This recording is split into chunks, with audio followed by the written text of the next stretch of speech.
So guys, this is the part one video where I will be talking about how to do the capstone project. And here I'm going to show you how the steps we need to do. First of all, we are going to create an application type load balancer. We are going to select the name of the load balancer and we'll keep it as internet facing load balancer.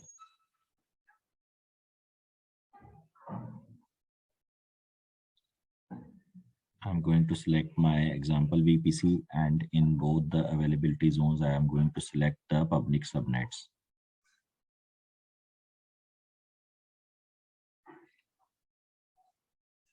Next, I am going to attach the security group to this load balancer.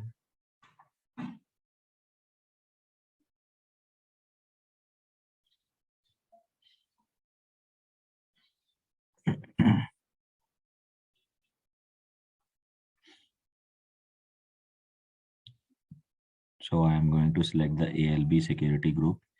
Here I am going to create a new target group.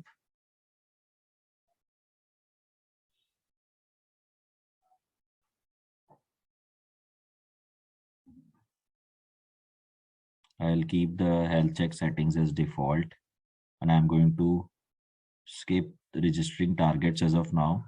I'm going to directly create this load balancer.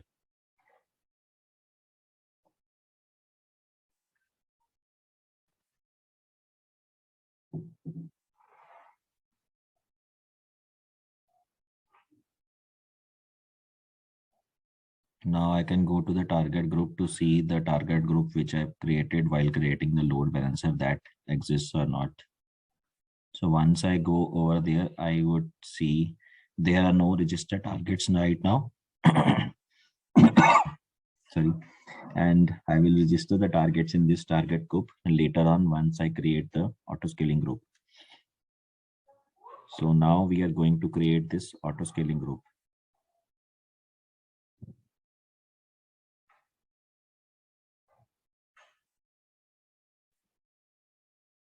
I'm going to use the already existing template, and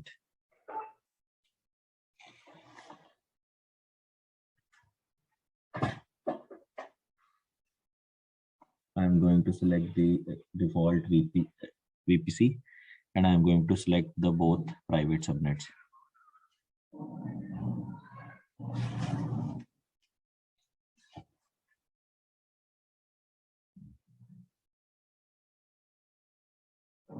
Next, I am going to attach it to an existing load balancer, and I am going to select the target group which I just created.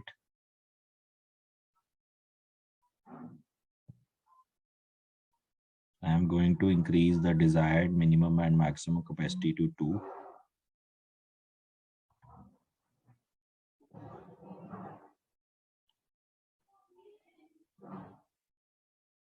I'm going to add a tag.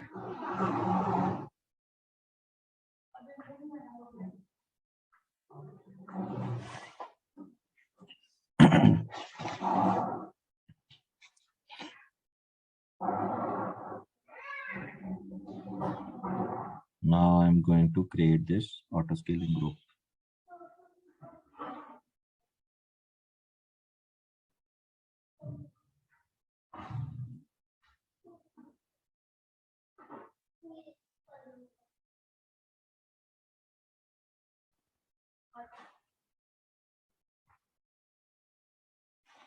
So right now the status is showing as updating capacity. After a couple of minutes, if we refresh, we'll see that it has launched at least 2 instances. So we'll go to the target groups to attach those 2 instances as in our registered targets.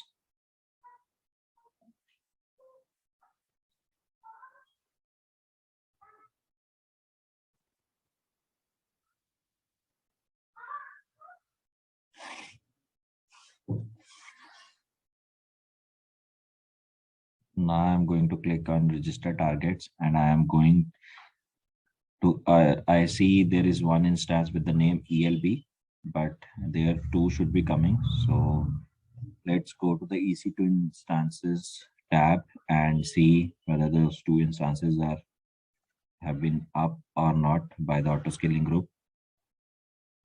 So meanwhile, we'll go to see the EC2 instance services and see whether those two instances have come up or not.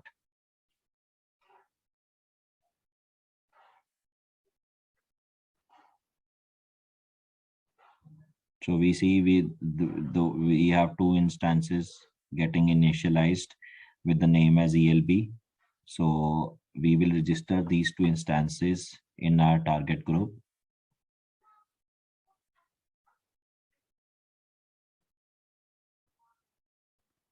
So if I refresh this page, or if we go to register these targets again, we would see those two instances. So we will select the two instances with the name as ELB and then register them to the target group.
So now what we will do is we will copy the DNS name of a load balancer and paste it on the browser.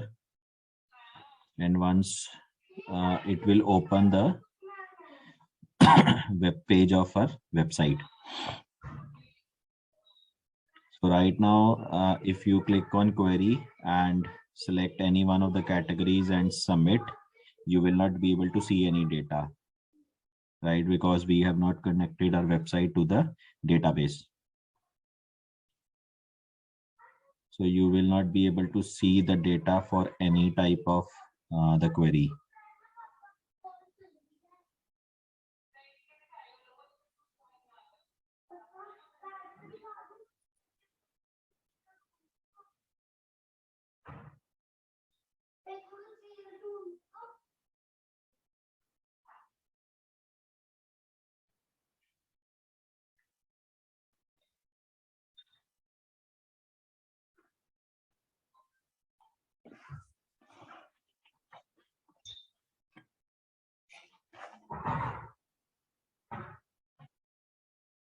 So now we will go to the RDS service.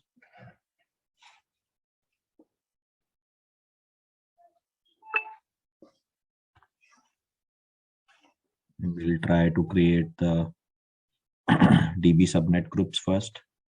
So this subnet group was already existing. I will delete and create it again.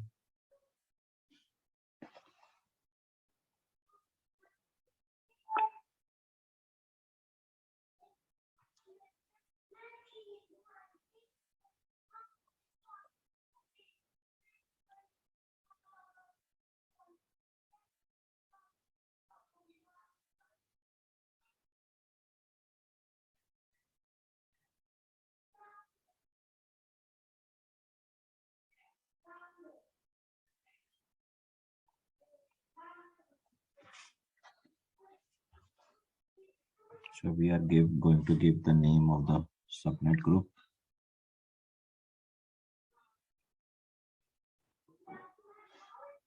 We are going to select our existing VPC.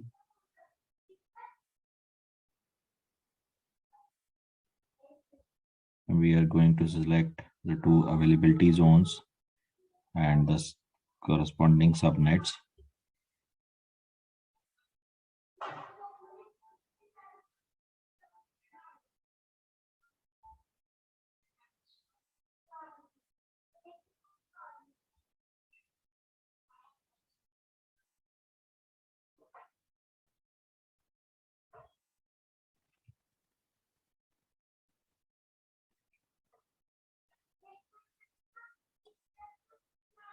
So I am going to select the two subnets with this CID address range.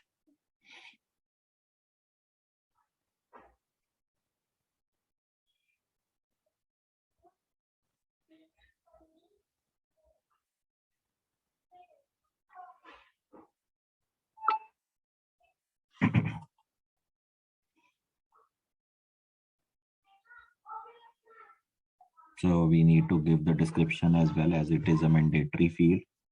So we'll put this so that we can create this DB subnet group.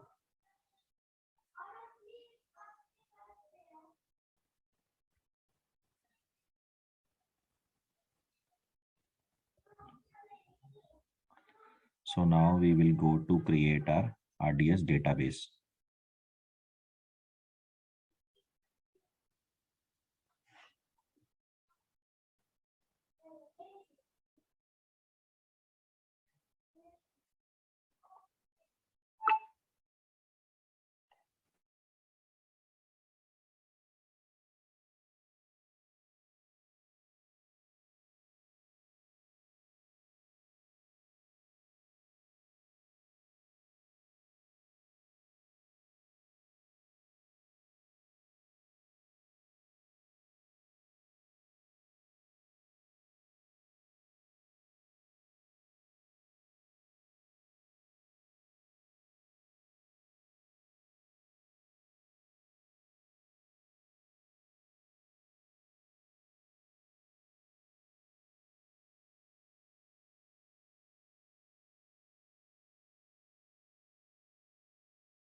So I'm going to select the corresponding VPC.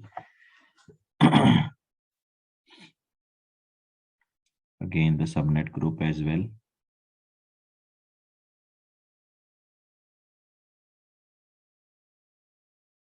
And I am going to select the example DB security group. I'm not going to change the port. So I have to give the database name as well.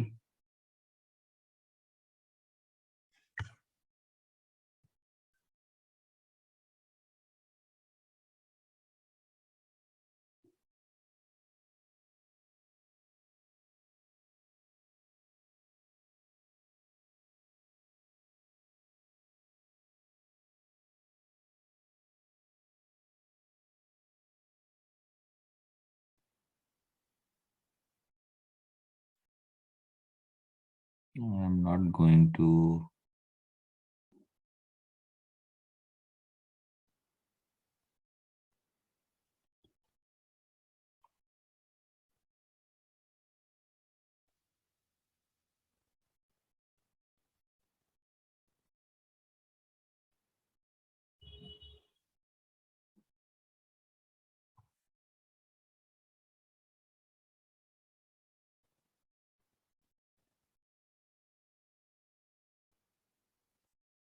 I'm going to unselect enhanced monitoring. So my costing is coming to around 29.42 USD. So it takes some time to create the database. So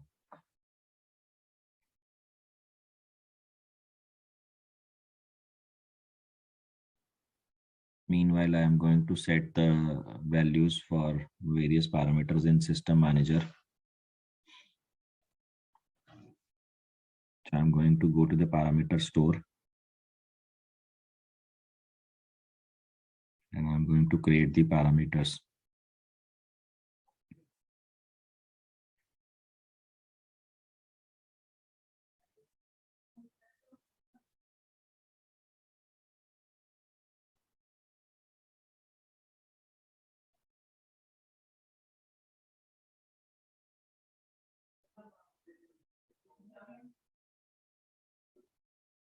So I will be creating different parameters, and for each parameter, I have to pass some values. So first parameter we are creating is endpoint.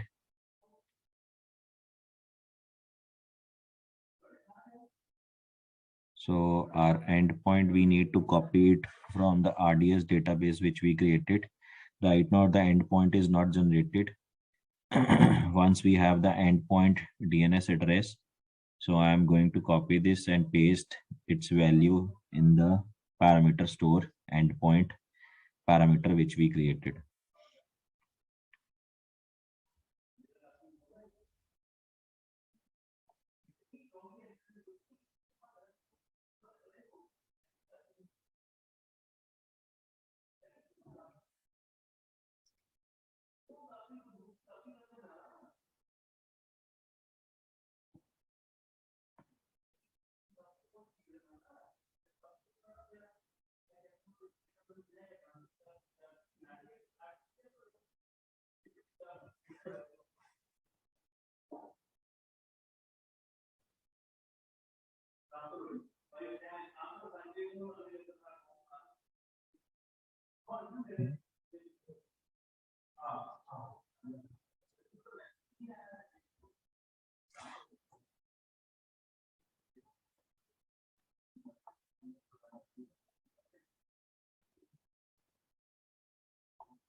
So it takes quite a few minutes until we get the endpoint name.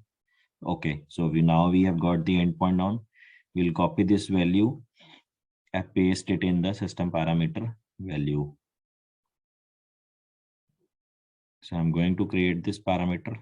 Like this, I'm going to create other parameters as well.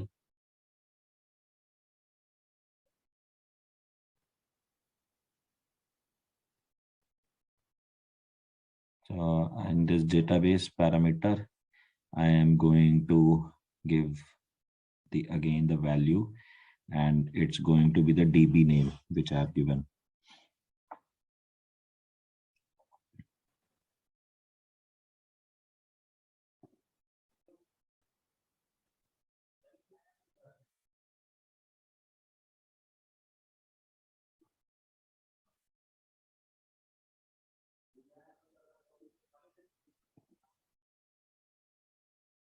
So now we are going to give the username.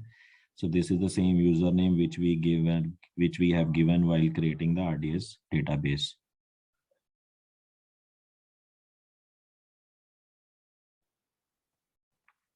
Next one is the password. So we are going to give the password value which we had set while creating the database.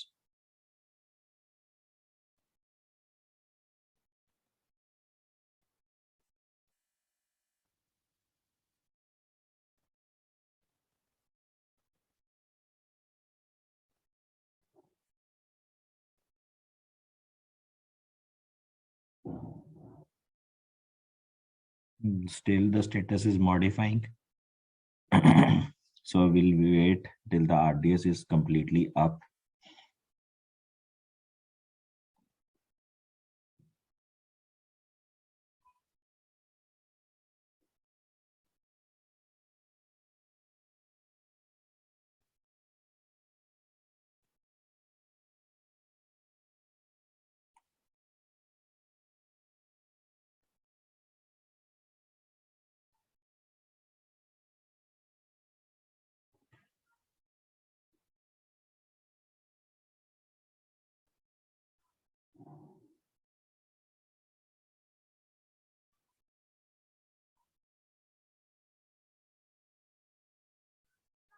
So now I will show you. So I am going to download the PPK file from the AWS lab.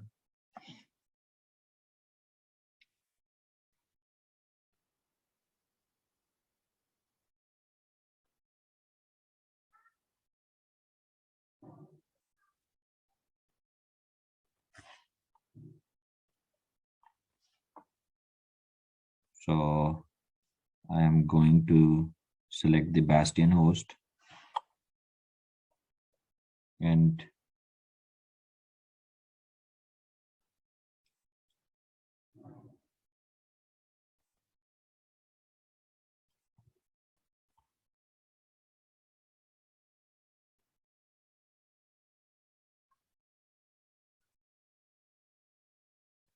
so in the next video, I'll be showing you how to connect this application to the database. So for that video, you can reach out to my email, which is present in my home page. So thank you guys.